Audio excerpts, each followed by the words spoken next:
Hebreos capítulo 13. Sigan amándose unos a otros fraternalmente.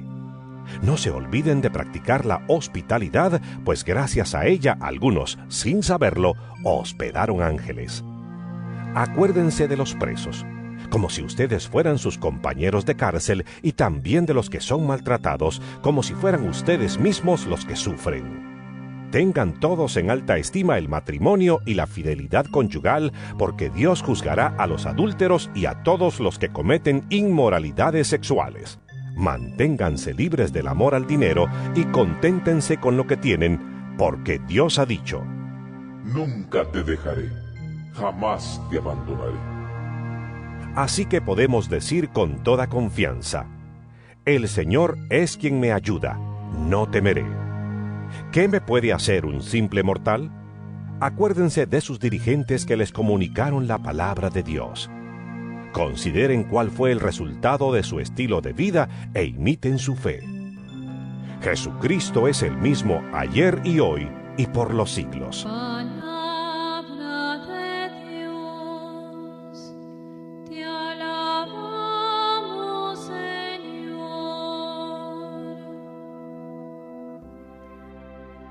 Aleluya, aleluya, aleluya, aleluya, aleluya, aleluya. Evangelio según San Marcos. Llegó esto a oídos del rey Herodes, pues su nombre se había hecho famoso. Algunos decían: Juan el Bautista ha resucitado de entre los muertos y por eso tiene poder de hacer milagros. Otros, en cambio, decían: es Elías. Y otros: es un profeta como los demás profetas. Pero Herodes, al oírlo, decía: este es Juan, a quien yo decapité, que ha resucitado. Y es que Herodes había mandado prender a Juan y lo había encadenado en la cárcel por causa de Herodías, la mujer de su hermano Filipo, a la que había tomado como mujer. Porque Juan decía a Herodes: no te es lícito tener a la mujer de tu hermano. Herodías le odiaba y quería matarlo, pero no podía, porque Herodes temía a Juan, pues reconocía que era un hombre justo y santo y lo protegía. Y cuando lo oía se angustiaba, pero lo escuchaba con gusto. Llegó un día propicio en el que Herodes, por su cumpleaños, ofreció un banquete a los magnates, a los tribunos y a los príncipes de Galilea. Entró la hija de Herodías, danzó y agradó a Herodes y a los invitados. El rey dijo a la muchacha: pídeme lo que quieras y te lo daré. Y le juró: te daré todo lo que me pidas, hasta la mitad de mi reino. Y saliendo preguntó a su madre: ¿qué he de pedir? Ella le contestó: la cabeza de Juan el Bautista. Después de entrar inmediatamente y con rapidez donde estaba el rey, le pidió: quiero que me des enseguida en una bandeja la cabeza de Juan el Bautista.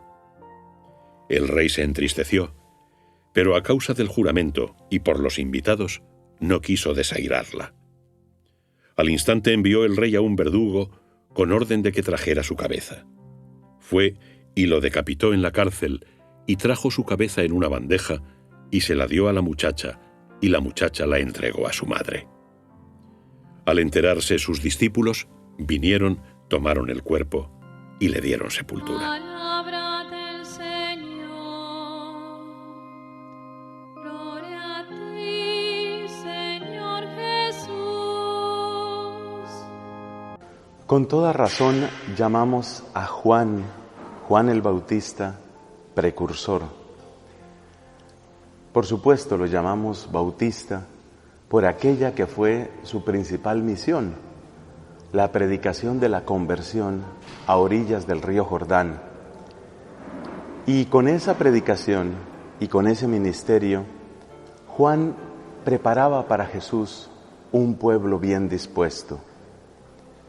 Así como Juan nació primero que Cristo y predicó primero que Cristo, así también Juan ofreció su vida por la causa del reino primero que Cristo. Las condiciones de esa muerte, las condiciones de ese sacrificio, porque así lo podemos llamar, son las que aparecen en el texto del Evangelio de hoy, capítulo 6. Hay un personaje oscuro que se llama Herodes. Este Herodes era hijo del otro Herodes del tiempo de la matanza de los niños en la ciudad de Belén. Digno hijo de su padre, también este Herodes había crecido sobre todo en el vicio, en la superstición, en la crueldad y el pecado. Pero hay que destacar sobre todo que el título del que se ufanaba, el título de rey, era un título que no merecía, era un título espurio. Él no tenía derecho a llamarse rey. Estaba muy clara la profecía que había dicho Natán allá en tiempos del rey David. La profecía decía que ese trono pertenece a un descendiente de David. Y Herodes no tenía ninguna credencial para decir que era descendiente de David. Eso no lo tenía. Entonces, ¿en qué apoya él su reinado? Las dos patas, porque no se puede hablar de otra manera, las dos patas de su reinado son la crueldad y la astucia. Es un hombre cruel que sabe eliminar a sus enemigos de manera certera, como de hecho va a suceder ahora con Juan en el pasaje que estamos reflexionando, y es un hombre astuto. Astuto porque él se presenta o quiere presentarse a sí mismo como una ficha clave dentro de la política de ese momento. En efecto, a los romanos les convenía que hubiera un monigote, que hubiera un payaso, que hubiera un ridículo que se llamara a sí mismo rey, como lo hacía Herodes. A los romanos les convenía que alguien se llamara a sí mismo rey, porque eso debía mantener aplacadas las expectativas de la gente que estaba pues aguardando al Mesías. En la medida en que hubiera un ridículo, un payaso como este Herodes, que se llama rey, pues ese es el rey y por consiguiente no hay que esperar otro rey. A los sumos sacerdotes les convenía que hubiera este ridículo, este impostor llamado Herodes, porque teniendo a esa ficha clave que mantenía tranquilos a los romanos también dejaban tranquilos a los saduceos, a los sumos sacerdotes. O sea que era un buen negocio también para ellos.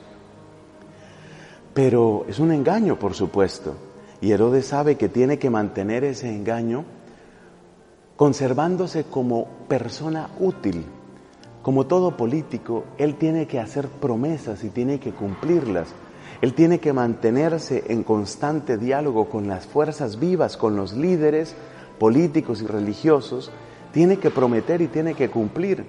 Y esa es la razón por la que él se siente particularmente obligado a cumplir el juramento absurdo de decapitar a Juan Bautista, porque él sabe que si incumple un solo juramento, su credibilidad política queda destruida y él no puede tolerar eso, porque si cae su credibilidad y cae su oficio, entonces cae también él y será su cabeza la que seguramente va a rodar o va a quedar en una bandeja. Observemos cómo este conjunto de circunstancias absurdas lleva a Herodes a obrar en contra de su conciencia. Idólatra del poder, idólatra de la mentira, llega a convertir su propia vida en una mentira, matando incluso al que consideraba su amigo, a Juan Bautista. Que el Señor nos regale coherencia de vida y que sepamos ante todo a quién estamos sirviendo, porque ese es el precio que se paga.